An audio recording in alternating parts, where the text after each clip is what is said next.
जैसे हमारी market supply में आई है, सप्लाई में आई है और सप्लाई में आई है, ठीक है। आने के बाद अगर देखो मैं, चलो ये तो हो गया, कोई बात नहीं। अगर मैं ये वाली भी लेना चाहूँगा ना यहाँ से, इसमें भी कर सकते हैं। अगर इसको भी करना चाहें इसको भी कर सकते हैं। चलो मैं ये वाली करके दिखाता हूँ, इससे ज़्यादा एक्यूरेट ये, क्योंकि रिसेंट में इसको पुराना थोड़ा सा ना कन्फ्यूजिंग कर देगा आपको ये वाला हिस्सा। मैं अभी रिसेंट में करके दिखाता हूँ। ये आपके सामने एक, ठीक है, ये एक पैरेलल चैनल लाइक चीज़ है, कोई इशू नहीं है इसके अंदर, सिंपल है। तो मैंने इसको पीछे सप्लाई लगाई और यहाँ लगा दी। ये तो बहुत सिंपल तरीके से पता है, उसमें थोड़ा सा कॉम्प्लेक्स आपको लग रहा है। यहाँ तक मैंने सप्लाई ली, ठीक है, यहाँ तक मैंने सप्लाई ली, ओके कोई इशू नहीं, मैंने सप्लाई ले लिया। अब आ जाए खेल। सप्लाई कब लगाएंगे? जब मार्केट अपना एरिया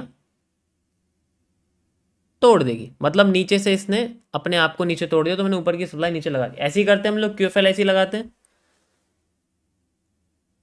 और ये नीचे इसने तोड़ दिया। अब मैंने यहाँ क्यूएफएल लगा दी। अब मुझे सप्लाई को भी साथ के साथ देखना, ऊपर से स्मूथ सप्लाई है तो नीचे भी स्मूथ सप्लाई ही दिखेगी, ठीक है। एन में यही कॉन्सेप्ट रहता है, पैरेलल चैनल्स में यही कॉन्सेप्ट रहता है, ठीक है। अब मैं इसको फॉलो करूंगा, देखूंगा कि कहीं मेरे रास्ते में से कहीं से मुड़ तो नहीं जाएगी, तो इसलिए इसके प्रेशर भी साथ के साथ मुझे मेजर करने पड़ेंगे। अभी फिलहाल के लिए अगर आप देखोगे तो कोई भी यहाँ प्रेशर नहीं है, ठीक है, लेकिन प्रेशर बढ़ते जा रहे हैं, आप देखोगे यहाँ पर, ठीक है। कंटिन्यू करते हैं हम लोग आगे, and you can see market में नीचे से आप प्रेशर देखोगे तो ये बढ़ते जा रहे हैं धीरे धीरे करके।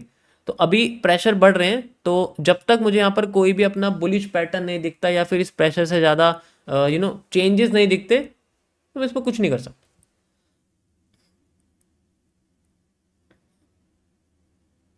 ये कैंडल आ गई, प्रेशर खत्म, श्यूडो प्रेशर। अब ये बता रही है कि अब मार्केट रुकने वाली नहीं है। यहाँ पर यही बता रही है कि अगर यहाँ पर एक और हमें ग्रीन कैंडल दिखी, या फिर अगर कोई बुलिश पैटर्न दिखा, तो इसका मतलब है कि हमें कैंडल बताना चाह रही है। अब देखो यहीं आई है, यहीं साइड में, क्योंकि यहाँ इनने प्रेशर दिखा दिया कि अब भाई मेरे पास तो नहीं है बुलिश प्रेशर, अगली कैंडल में ट्रांसफर हो गया। तो ग्रीन कैंडल ज्यादातर केसेस में नहीं दिखेगी आपको, कभी कभी दिखेगी, हर बार नहीं दिखेगी। ट्रांसफर होते ही कैंडल अगर इस जगह पर एनगल्फ कर जाती है, तभी हमें ऊपर जाती हुई दिखेगी। अगर एनगल्फ नहीं कर, जैसे दिख रही ना आपको, इसका मतलब है कि हमें लग रहा है कि प्रेशर खत्म हो गया, लेकिन ये प्रेशर थोड़ा सा ही था इसके पास, जो कि अगली कैंडल में ट्रांसफर हो गया। अब यहां पर कुछ लोग लगे कि भाई रिटेस्ट हुई, तो चलो सेलिंग लगाई जाए यहां से लेके यहां तक की। मार्केट ने हमें यहां पर इस तरीके से इन्वर्टेड हैमर दे दिया, क्या बात है। अब यहां क्या होगा, अब क्या करेंगे, यहां से यहां तक की सप्लाई उठाई, यहां लगा दी, ऐसी करेंगे, बिल्कुल ऐसी करेंगे। लगाने के बाद जैसे इन्वर्टेड हैमर आया, चलो भाई मैंने यहाँ लगा दिया अपना ये सेलिंग की, जैसे मान लो मैं एज ए ट्रेड लगा रहा हूँ सेलिंग के, मैंने यहाँ से लेके यहाँ तक इसको रिसेंट में लगा दिया, और मेरा जी टारगेट ही हो गया। अब वही चीज़, भाई स्मूथ सप्लाई आई है तो और भी स्मूथ आ जाएगी मेरे पास, ठीक है, स्मूथ सप्लाई आई तो और भी स्मूथ आ जाएगी मेरे पास, तो मैंने इसको यहाँ इस तरीके से लगा देंगे, बस ऐसे ही लगा के मैंने दिखा। कंटिन्यू करते हैं, और मार्केट हमें यहाँ पर सप्लाई देना शुरू करती है। अब धीरे धीरे करके इसके अंदर प्रेशर आया दोबारा से, अब पहले से भी ज्यादा प्रेशर कंटिन्यू हो गया। अब समझ गए कि अब ये फंस गए हैं, अब ये फंस गए हैं, अब इनके पास और कोई चारा नहीं है। अब जब ये फंस गए हैं, तो अब हमें यहां पर चाहिए बुलिश पैटर्न। सिंगल एक कैंडल का हम यहां यूज नहीं कर सकते ना, कम से कम बुलिश पैटर्न तो दिखे, हम सिंगल कैंडल थोड़ी देख सकते। सो यू कैन सी दोबारा से कैंडल आई, अब भी प्रेशर है इसके पास, बुलिश प्रेशर अब भी है। अब आ गई है मार्केट हमारे लेवल पर, अब होगा खेल शुरू, and this is called the bullish engulfing. Engulfing आई, अब यहां पर सारे के सारे लोग इलिमिनेट हो गए, सारे के जहां से हुआ था देखो, बिल्कुल एक ही कैंडल में एलिमिनेट, सारी प्रेशर खत्म। एंड देन अगर ये इस तरीके से अपने प्रेशर को पूरा खत्म कर देती है, एनगल्फ कर देती, तब ये क्लियर मानी जाती है, और एरिया है हमारे पास reversal area, and then we can continue the area. समझ में आया? ऐसा ही आपको अब ये हर जगह दिखेगा। ये देखो, बड़ा और बड़ा, जीरो हो गया, फिर थोड़ा और बड़ा, फिर एकदम बढ़ गया, एंड देन मार्केट उड़ गई। ये तो बहुत छोटा सा ट्रेंड है, इसलिए यहां पर छोटा दिख रहा है। जितना बड़ा होगा उतना दिखेगा, और बेसिकली ये एग्जैक्ट सप्लाई डिमांड पे ही आपको यूज करके देगा। So this is today's topic. I hope आप लोगों को समझ में आया होगा, मैंने पूरी कोशिश करी है आपको समझाने की। Got it guys?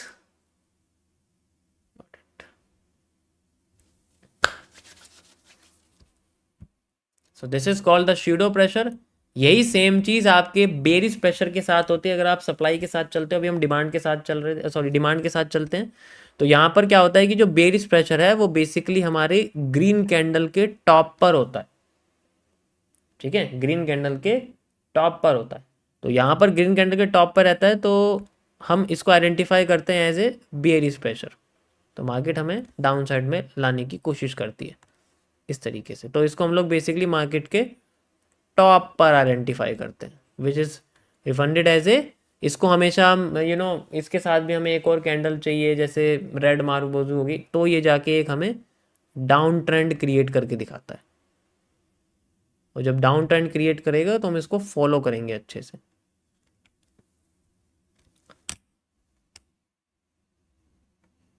तो ये था आपका सिंपल सा टॉपिक।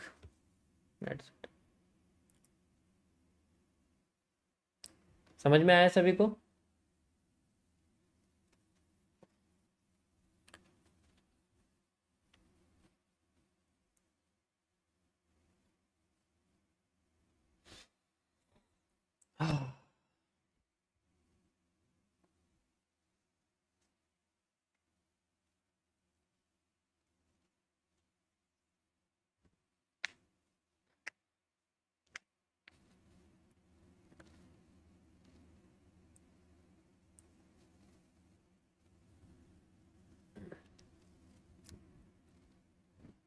होता यह है कि जब ट्रेंड बड़े होते हैं ना तो हम इनको ट्रेंड की स्टार्टिंग में नहीं देखते, फिर ट्रेंड के 50% के एरिया से देखना शुरू कर देते हैं। उससे पहले देखेंगे तो थोड़ी बहुत गलत फहमियाँ होंगी। ट्रेंड स्टार्ट हुआ तभी देखना नहीं होता इसको। जब ट्रेंड बनना शुरू कर देता 50% तक पहुंच जाता तब उसके अंदर ये चीज़ें दिखनी शुरू होती। इसलिए हमेशा कहता हूँ कि सेंट्रल जोन ट्रेडेबल एरिया नहीं होता, ऑब्जर्वेशन एरिया होता है। नी कैप जैसे पैटर्न, टीएम जंक्शन जैसे जो है कॉन्सेप्ट वहाँ हम यूज़ कर सकते हैं, उसके अलावा नहीं। ओनली ऑब्जर्वेशन इज वहाँ पर हम कर सकते हैं, ऑब्जर्वेशन के अलावा वहाँ कुछ नहीं हो सकता।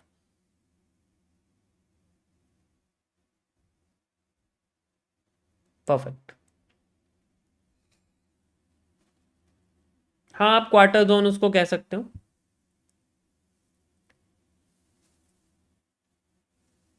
एकदम शरीर हॉट हो जाता है। तो ठीक है, अगर इस वक्त शरीर को मैंने आराम दे दिया ना तो फिर बाद में मेरा यही हैबिट लग जाएगी, बार बार चीज़ों को एक्सप्लेन करके खुद को। कंसिस्टेंसी नहीं टूटनी चाहिए।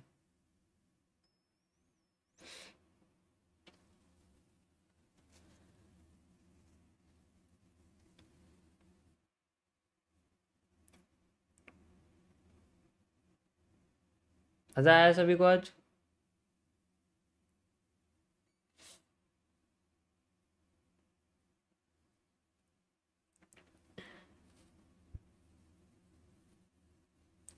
यहाँ से शुरू होते होते सारी बुलिश एनगल्फिंग काम कर रही है।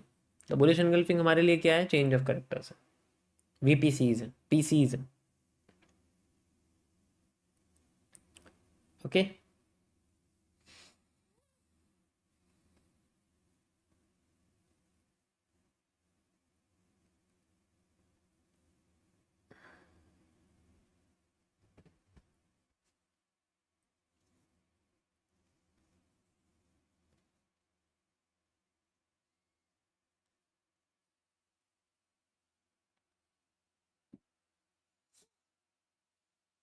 सबसे पहली बुलिश एनगल्फिंग फेल हुई है, माइनर चेंज ऑफ करेक्टर आप इसको कह सकते हो, या फिर वीपीसी कह सकते हो। वीपीसी में इसलिए लिखो क्योंकि छोटा लेटर होता है ना, इसलिए दिक्कत नहीं आती इसके अंदर। ये वीपीसी है और ये पीसी है। ठीक है, प्रेसिडेंशियल कैंडल है हमारे पास। साथ ही साथ ये एक ब्लैक माइंड कर्व बन रहा है इस तरीके से।